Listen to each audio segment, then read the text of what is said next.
Everyone, today we are going to start exercise 2.3 and the topic in this is remainder theorem. Before discussing this remainder theorem, let us do one example of long division method which you have already covered in class 8th also. Fine, we have to divide two polynomials. Fine, so for this we use this long division. Now you can see I have to divide this px by gx. But this px and gx, they are the two polynomials, but they are not in their standard form. Now you should be very clear that whenever we are going to use this long division method, both the polynomials are required to be in their standard form. So what is standard form? The degrees, the powers should be in descending order. Like if I write px in standard form, it will become 3x square plus x minus 1 and gx will be written as x plus 1. Fine. Okay, let us divide this. Now those who know this division, it's very good. But those who don't know, I am explaining all the steps. So listen carefully. Now see, first term here it is 3x square and here it is x. So I have to decide by which number should I multiply my divisor to get this value. So I'll take first term of the dividend and first term of the divisor. What I'll get? It will be equal to 3x. That means I have to multiply this 3x with x plus 1. What will be my answer? 3x square plus 3x. Now I have to write the terms here, x square under x square and x under x. And in every step my first term should be same, even with the sign. If it is negative, so I will have to bring here also negative. So this signs will be changed. Here it will become minus, here it will become minus, and in every step first term will be cancelled. Fine. Now here plus 1x and minus 3x. So we are left with minus 2x and this minus 1 will come here. So we have divided in multiplied in first step by 3x. Fine. Now in second step, first term of this minus 2x, first term of this x. I am getting minus 2 after cancelling. So I will be multiplying this minus 2 by x plus 1. What I will get? Minus 2x minus 2. So here I will be writing, I have multiplied it by minus 2 and I am getting minus 2x minus 2. Again the signs will be changed. So my remainder is 1. Fine. So this is my divisor.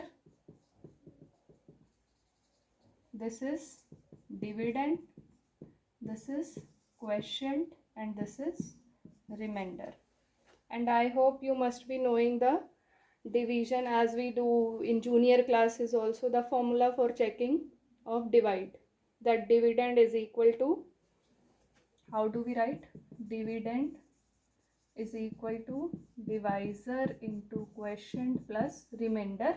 So same thing we can use in polynomials also. Suppose my dividend is px, divisor is gx, multiply quotient is qx plus remainder is rx. That means now my dividend, divisor, quotient and remainder, they all are in the form of polynomials. Fine.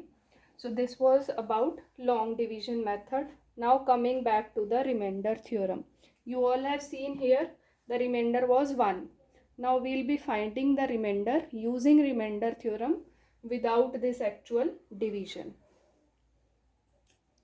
Now remainder theorem is used to find the remainder of when we can say two polynomials are divided. When px is divided by gx, then how we can find out the remainder without actual division? For that a remainder theorem is used. But one thing you have to note that in while using remainder theorem, my divisor should be a linear polynomial. It cannot be quadratic or cubic polynomial. Fine. Now this question we have done by long division. Now let us do it by remainder theorem. So what are the steps of remainder theorem? First of all, put the divisor equal to 0 and find out the value of the variable. Fine. So first of all I am putting gx equals to 0. This implies x plus 1 equals to 0. So x will be minus 1.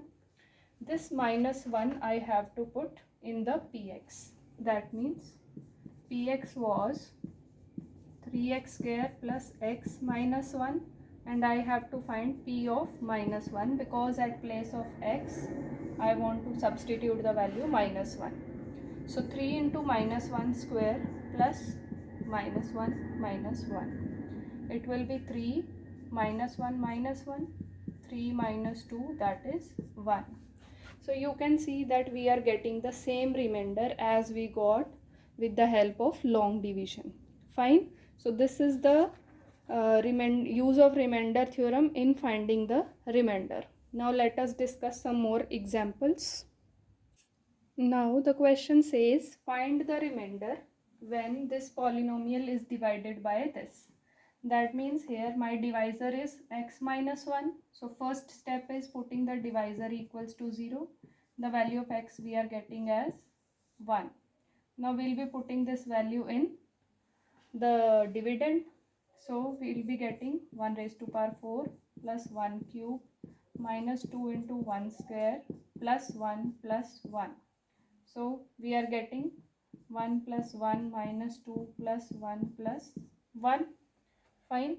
So 4 minus 2, that is 2. So this is my remainder. See, we have calculated the remainder without actual division.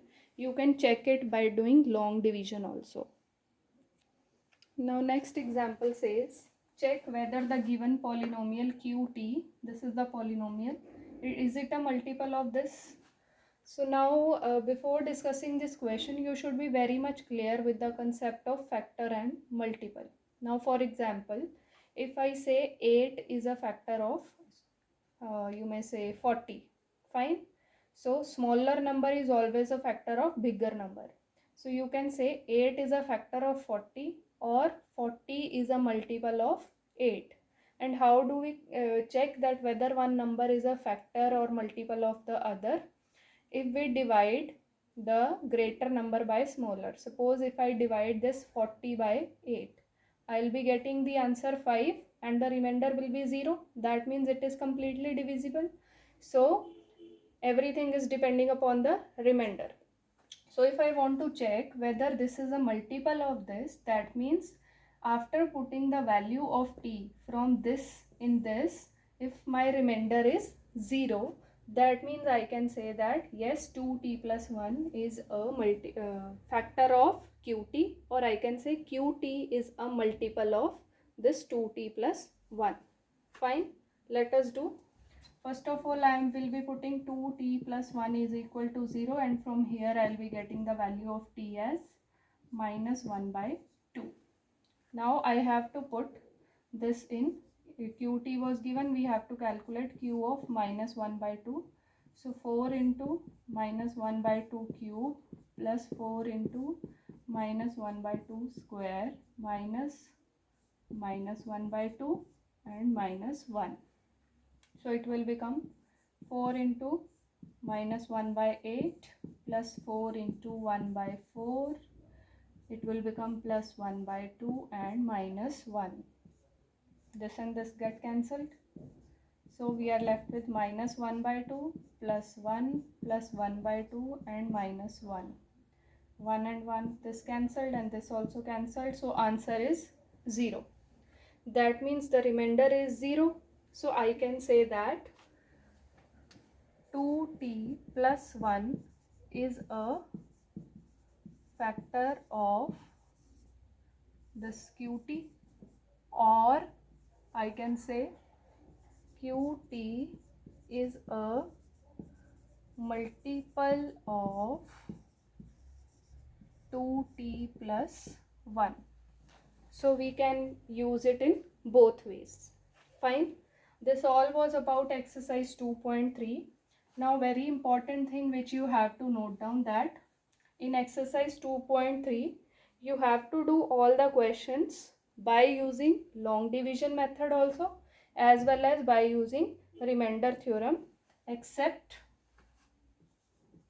I'm writing here, please note down, all questions using long division and remainder theorem both, except question number 1, second and fourth part. That means this you don't have to do by both, these you have to do only by remainder theorem. I hope it's clear to you. Fine, that's all.